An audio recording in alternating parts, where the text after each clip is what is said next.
Hey, what's up? This is Chosen, and we have got to do a Raid Shadow Legends video about this new kind of tournament going on in game. I want to give you some of the numbers behind this and my thoughts on if you should be doing this and if the rewards are worth it and how they kind of stack up against each other and all of that, because we've got a Sand Devil turn attack tournament with an Immortal Soulstone up for grabs.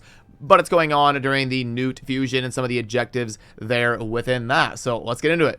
Alrighty, so this is a little bit of a new spin on doing a tournament. They have done tournaments, obviously, in the past that revolve around giving you different points based on what you get from the dungeon. Like in the Dungeon Divers ones, you would get different points based on if it's an epic or a legendary or a 5-star or a 6-star and all of that. But I don't recall them ever doing a tournament where it's based on how fast you can clear a dungeon or how many turns you can clear a dungeon. So this is kind of a new thing that they're going to be trying out here a little bit with the Sand Devil Necropolis. And if you pop open the information tab right here in the tournament, you do get a breakdown of the points. So this is going to be the range that you can get. So like if you're farming stage 7, you're going to get 6 points no matter what, even if it takes you 5 minutes to clear the stage. Stage 7 is a popular one because people want to farm up just a massive amount of the lesser oils so they can get all of the pieces on their account ascended up and see which ones are going to be worth investing some of those higher oils in. So you're going to get 6 points no matter what. Now,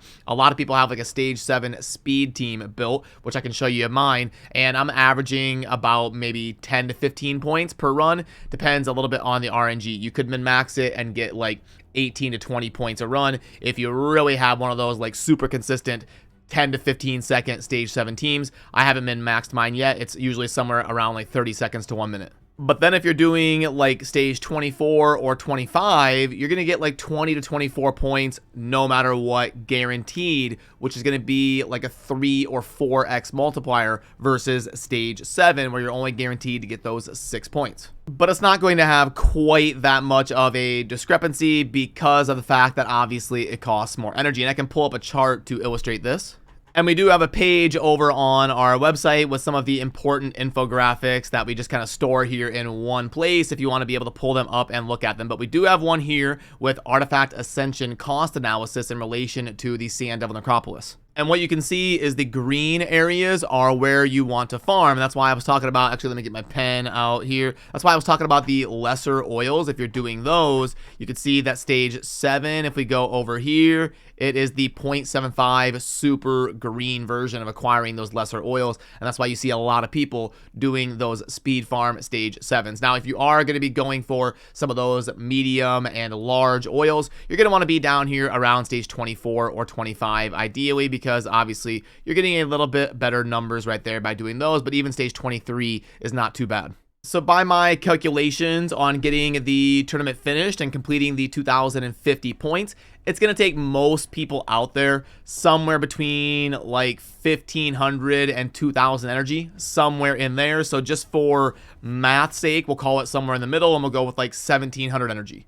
So then if we plug 1,700 energy into the offer calculator, we can see that with Polarium retail value, we've got $6.39. If we plug in one Immortal Soulstone, we get something pretty similar. We get a $7 retail value. So it's about doubling the value of the energy as opposed to if you were getting no rewards at all. And that doesn't include the other stuff you get, but honestly, it's super lame. I mean, we're getting one attack glyph, we're getting a couple potions, 10 brews, 20 gems, and 100k silver. So all of this other stuff is nowhere near as valuable as the one immortal that you get up top here. It would have been nice if they were throwing in some other things like energy refills or something that we could also throw in to contributing to the Newt fusion. So what I would say is do this after you've got your Newt objectives completed, because you do definitely want to be prioritizing the fusion event going on right now.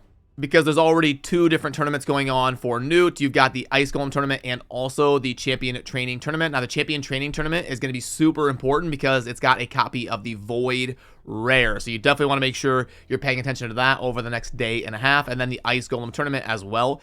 If you got an epic from the Summon Rush or whatever, I guess you could lay off on this one, but I still don't recommend it. You still want to make sure you got plenty of copies. You don't want to end up missing out if you're going for it. But if you're not going for the Newt fusion and you've got a team that can kind of focus your energy over the next couple days on the Sand Devil Necropolis, it's probably a decent idea to try and scoop up some of those lesser oils so you can ascend a bunch of the different artifacts on your account and see which ones roll well, while also kind of double dipping the value on your energy and getting an Immortal Soul Stone to boot. We also have confirmed by Plarium they're going to be doing some Soul Stone summoning different mechanics, like we see the Summon Rush right here. So if you do get it, you probably want to hold off and wait to see what that Soul Stone Rush is going to be like, and we need to start treating our Soul Stones like our shards and kind of saving them for more optimal situations instead of just YOLOing them constantly like we used to, which we kind of warned about a few weeks ago after we kind of caught wind of them expanding CVC and some of these different summon events to include some of these new mechanics. But it's also worth noting that for right now, if you're going to be YOLOing a bunch of energy into the Ice Golem tournament, you may want to hold off a little bit because we do have a Dungeon Diver event starting tomorrow, and you will have a little bit of a window to double dip your Dungeon Diver with the Ice Golem if you have the discipline to kind of monitor it and be active. But it is a double-edged sword because sometimes you end up waiting till the last minute and then something happens and you end up screwing yourself out of the fusion. So I wouldn't worry about it too much, but it is something to note that you do have an opportunity to double dip a little bit. So yeah, because I've got enough resource to get after the Ice Golem tournament tomorrow, I'll YOLO enough energy to do that to get a copy of the rare, and I'll wait until I can double dip it with the Dungeon Divers event going on. So I'll probably end up doing the Sand Devil Necropolis. It's a little bit unfortunate, the rewards here on the first 5 tiers, but I do want as many Immortal Soul Stones as I can get. So if I need the lesser oils anyway, and I've got enough resources to finish the Newt Fusion, I am personally probably going to go for this and scoop up the Immortal Stone right there. And then also, I think it'll be a decently easy one to win. You can see I'm already in first place. I know it just kicked off, so there isn't a lot of people farming it as of right now, but I bet the participation rate is only going to be about 10% on this. Like, what is the group here? It's probably 100 people. So the group is, yeah, 100 people. So typically we see the participation rates somewhere around 15% on these different tournaments. This one will probably be a little bit lower because there is a fusion going on and it's the Sand Devil Necropolis. So a 10% participation rate means I've got like a 50-50 shot of scooping up an Ancient Shard and some other rewards as well. So I think it'll be worth it if you've got enough resources to make sure you're still going to finish Newt. And they did also come out with a turn attack deal here with a purchase limit of 3. So you already know it's bad. If you watch my channel, you know that the first thing you look at is the purchase limit. If it's a purchase limit of 1, it's probably pretty decent in relation to Plarium's retail value. If it's a purchase limit of 3, you already know it's not going to grade out that well. But let's go ahead and see if I'm right. Let's plug this in. So we've got the 10 right there. We're going to do 200k silver. And then we're going to do 100 gems right there and 1150 energy. Okay, and then 6 energy refills of bang, a 0.87. So, yep, we already knew it was going to be around a 1.0 or slightly under if it had that purchase limit of 3. While we're here, is there anything super noteworthy? Doesn't look like it. And I will also put out a community poll over on the community tab here of the channel if you want to voice your opinion on if you're going to be going after the Sand Devil Turn Attack event and your opinions on it and all that. So I appreciate all of you. It would mean a lot to earn your sub today if you enjoy daily Raid Shadow Legends content. And I will see you soon in the next video. Thanks for watching. Peace.